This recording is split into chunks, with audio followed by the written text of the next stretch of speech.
Hi guys! Welcome back to our YouTube channel. Please don't forget to like, share, and subscribe para lagi kayong updated sa mga video na i-upload ko sa aming YouTube channel.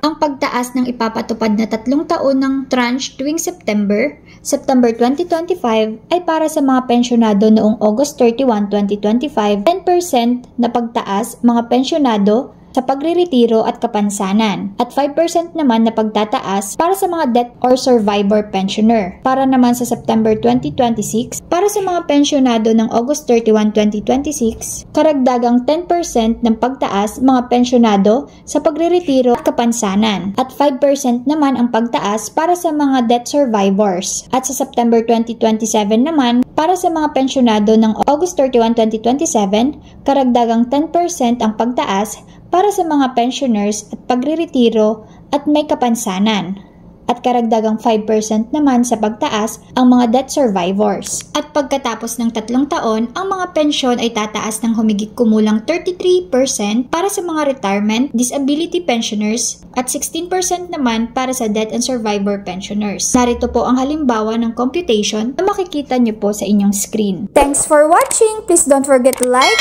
share, and subscribe!